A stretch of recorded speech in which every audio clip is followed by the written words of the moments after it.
Magandang araw, Air Signs, Gemini, Libra, Aquarius.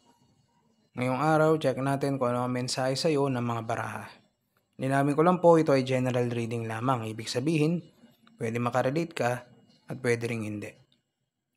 Pre-shuffled na po siya, so check natin kung ano makikita natin. Meron tayong Ten of Cups. Meron tayong Ten of Pentacles. At meron tayong The Lovers. Okay? Nakita ko dito air signs na dito sa Ten of Pentacles at sa dito sa Ten of Cups at Ten of Pentacles na expansion. Yung pamilya nyo lalawak, lalaki. Ibig sabihin, pwedeng ikakasal yung kapatid mo o pwedeng ikaw mismo yung ikakasal. Yun yung nakita ko dito. Pwedeng ikasal ka sa best friend mo o matagal mo na tong kaibigan, then naging kayo. Yun ang lumalabas dito. Yung iba naman sa inyo, nakikita ko dito na wala kayong magiging problema pagdating sa pamilya. Na para bang lahat ng kailangan nyo, lahat ng both financially, emotionally, sobrang magiging masaya kayo. Okay? Kung nag-expect din kayo ng baby, yung iba sa inyo kung nag-expect ng baby, mukhang mangyayari yan. Mabubuntis kayo, then mukhang mukhang ang gusto ng karelasyon mo, gusto ng partner mo, siguro mga 3, 4 o 5. Kasi ayan, marami. Ganyan karami. Siguro rin kayo, financially stable. Marami kayong pinagkakakitaan, ganyan. Kasi give and take din 'to, give and take. Pareho kayong nagbe-benefit sa isa't isa. Hindi yung parang umaasa lang yung isa sa inyo sa isa, hindi. Pareho yung inaangat yung isa't isa. Yun yung nakita ko dito. So, napakaganda.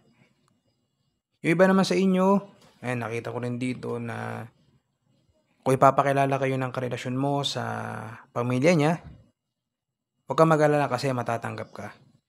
Kaya ka matatanggap kasi mataas yung tiwala nila dito sa partner mo, sa karelasyon mo. Iniisip nila na hindi siya makikipagrelasyon sa isang tao na hindi niya mahal. Okay? O hindi sila magbe-benefit together sa isa't isa. So, maganda yung nakita ko dito, air signs. Check pa natin kung ano makikita natin, air signs. Meron tayong Two of Pentacles, Three of Pentacles, at meron tayong Ace of Wands. Okay, check natin. Nakita ko dito air signs na para bang ikaw lang yung gumagastos sa lahat. Okay? Ikaw yung nagde-decide sa lahat.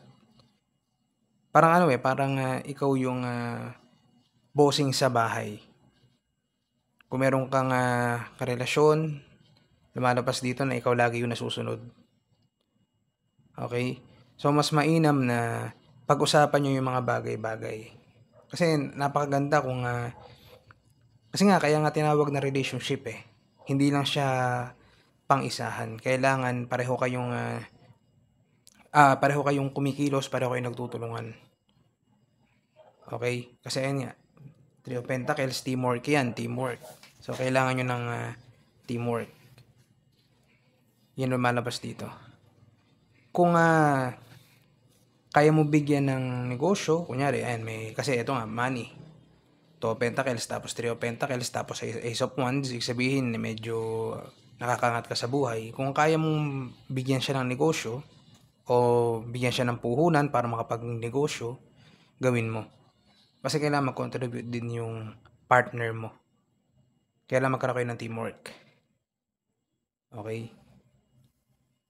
Yung iba naman sa inyo, kailangang iwasan na yung pagbili ng impulsive. Ibig sabihin, ano tawag dito? bumibili ka ng mga bagay na hindi mo masyadong pinag-iisipan. Ace of Wands. Pag may nagustuhan ka, hindi ka na nag-iisip, binibili mo na lang.